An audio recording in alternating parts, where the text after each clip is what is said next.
তো এই যে এস আলম গ্রুপের পাচারকৃত টাকার অর্ধেকই শেখ রেহানা আর সজীব অজের জয় পেয়েছে, এমনটা দাবি করলো সালমান এফ রহমান। আবার সজীব অজের জয় ওইসব চুরির টাকায় সে বিলাসী লাইফ লিড করছে মার্কিন যুক্তরাষ্ট্রের মতো একটি দেশে, যেখানে আপনি জানেন যে আইআরএস এর মতো একটি প্রতিষ্ঠান রয়েছে যারা এই ধরনের অবৈধ অর্থ পাচার যারা করে তাদের বিরুদ্ধে তারা স্ট্রিক্ট অ্যাকশন নিয়ে থাকে। তা আমি আপনার কাছে জানতে চাই যে আপনি জ্যাকব মিল্টন, আপনি কি এই বিষয়গুলো আইআরএস এর দৃষ্টিতে আনবেন না, তাদেরকে কি আইনের মুখোমুখি করবেন না, একটু জানতে চাই।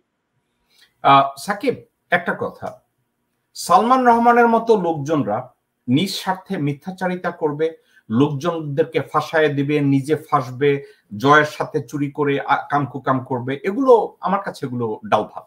এবং সালমান রহমান যে কথা বলেছে, সাকিব আপনি আর আমরা কি এই জিনিসটা আরো 10 বছর আগে জানি না? আমি আর আপনি 2 বছর যে কথা বলছি, আপনিও জানেন আমিও কিন্তু জানি যে এস আলম গ্রুপের 4 ভাগের 3 ভাগ টাকা রেহানা আর জয় নিতেছে। এই কথাটা কি আমার আর আপনার কাছে নতুন না? কিন্তু এর চেয়েও কঠিন একটা কিছু আমি বলি আপনাকে। বঙ্গবন্ধু স্যাটেলাইটের পিছনে বাংলাদেশ সরকার কত খরচ করে, কয়শো মিলিয়ন ডলার খরচ করেছে। এখন সালমান রহমান কি বলেছে যে এই বঙ্গবন্ধু স্যাটেলাইটে তার ওনারশিপ ইন্টারেস্ট কত, জয়ের ইন্টারেস্ট কত? উনি কিন্তু এটা বলে নাই। আর বাংলাদেশের ডিবিতে যারা রিমান্ডে নিচ্ছে তাদেরকে কি কলা আর দুধ খাওয়াচ্ছে না ডিম খাওয়াচ্ছে? ডিম কি মুখ দিয়ে দিচ্ছে না পিছন দিক থেকে দিচ্ছে? একটা কথা আমাদের সবার জানা উচিত, সেটা কি জানেন? আমরা কখনো কখনো সত্যকে অস্বীকার করতে যাই। যেমন আওয়ামী লীগের কিছু লোকজনরা বলে আফায় চুরি করে নাই। ভাবখানা এই যে উনি আপার পাশে বসে আসছিল, আপায় চুরি করে না, এটা সে দেখছে। এটা কি জানেন? অন্ধ বিশ্বাস, যার কোনো যুক্তি নাই। আপনাদেরকে আমি এই যে সাকিব প্রশ্নটা করেছে, সংক্ষিপ্ত জবাব, এটা সবাই জানে, আমরাও জানি। এস আলমের বাপের সাধ্যি নাই যে 4,000, 5,000, 1 লাখ কোটি টাকা ওখান থেকে চুরি করবে এবং সুপ্রিম কোর্টে একটা আইন করবে এস আলমের এসব কথাবার্তা নিয়ে কোনো আলাপ আলোচনা করা যাবে না, আর্টিকেল করা যাবে না, মামলা করা যাবে না। প্রধান বিচারপতির দিয়া হাইকোর্টে এই রায় দেওয়ায়, সুপ্রিম কোর্টে রায় দেওয়ায় ওই দিন কি সাকিবের বা আমার বুঝতে অসুবিধা হয়েছে এই টাকাটা কে চুরি করছে? এখন পুলিশ যদি বলে আমরা একজন এলিবাই পাইছি, অর্থাৎ সাক্ষী পাইছি, যে সাক্ষী এসে এই কথাটা বলবে যে তারা টাকাটা নিছে, আমি 100 ভাগের ভিতরে 100 ভাগ শিওর সালমান রহমান বলবে আমি শুনছি। এখন ওখানে ইনভেস্টিগেটর যারা আছে, যারা ইনভেস্টিগেট করছে, আমি বলবো সালমান রহমানের মতো লোককে, আনিসুল হকের মতো লোককে, অর্থমন্ত্রী এইচ কামালের মতো লোককে, স্বরাষ্ট্রমন্ত্রী বানরমুখ কামালের মতো লোককে ইনভেস্টিগেট করার জন্য, ইন্টারোগেট করার জন্য, আমি যদি বলি এফবিআই কে ইনভাইট করা হোক, এফবিআই তাদের ইনভেস্টিগেট করুক, তাইলে অনেক দর্শক এবং বাংলাদেশের জনগণ আমার উপরে রাগ করবে। কেন রাগ করবে? বাংলাদেশের জনগণের নিরপরাধ লোককে শারীরিক মানসিক টর্চার করে তারা রিমান্ডে এটা করেছে। এখন এফবিআই গেলে তো তারা এটা করবে না, কারণ এফবিআই তো একটা আদর্শিক একটা ইনভেস্টিগেটিং সংস্থা, তারা তো এটা করবে না। তো আমি তাইলে একটা কাজ করার কথা আহ্বান করি বর্তমান সরকারকে, রিমান্ডে যারা নিয়েছে ঠিক বাংলাদেশের নিরপরাধ মানুষের সাথে যে আচরণ করা হয়েছে এদের সাথে ওই আচরণটা করা হোক, কিন্তু এই তদন্ত ভারটা এফবিআই কে দেওয়া হোক। কারণ এফবিআই কে যদি দেওয়া হয় ওখান থেকে সঠিক ইনভেস্টিগেশনটা বেরিয়ে আসবে।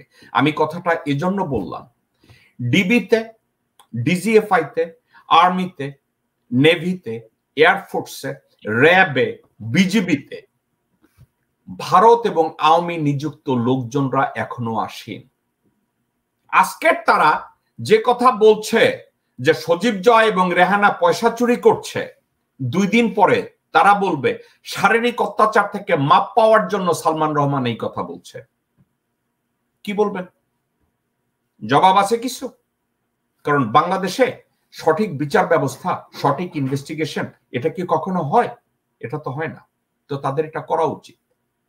এখন সালমান রহমানের এই উক্তি যেটা করেছে এর চেয়ে আমার কাছে অনেক বেশি জরুরি। এস আলম গ্রুপের সে বলছে 50% টাকা রেহানা এবং জয়কে দেয়া হয়েছে।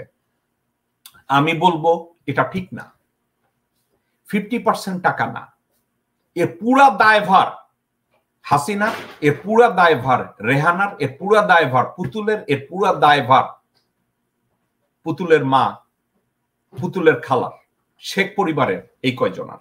কেন? হাসিনার ইশারা ছাড়া, হাসিনার অ্যাপ্রুভাল ছাড়া ব্যাংক থেকে এতগুলো টাকা সরানো সম্ভব ছিল না, নাম্বার ওয়ান। এর সাথে আব্দুর রউফ তালুকদার বাংলাদেশ ব্যাংকের গভর্নর, সে নিজে জড়িত ছিল। তাকে কি গ্রেফতার করা হয়েছে সাকিব আজ অবধি? না। কেন গ্রেফতার করা হয় না?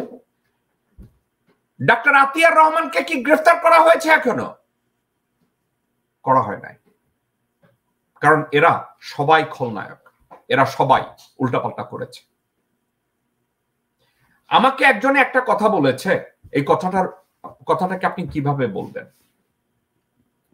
হাসিনা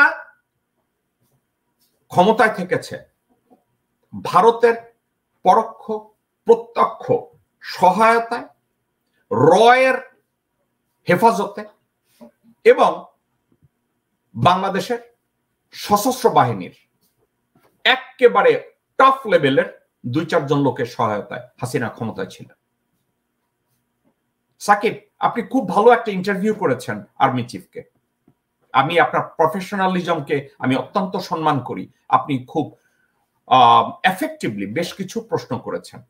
আপনি যখন প্রশ্নগুলো করেছেন, উনি কথাগুলোকে সামারাইজ করে কাট করতে চেয়েছে, কিন্তু আপনি প্রত্যেকটা প্রশ্নকে আবার ব্যাক করায় আনছেন এবং আপনি একজন ফলো আপ কোশ্চেনের ক্ষেত্রে আপনি মোটেও থেমে থাকেননি, আপনি প্রশ্নগুলো করে গেছেন। আমি এই কৃতিত্ব পুরোটাই আপনার।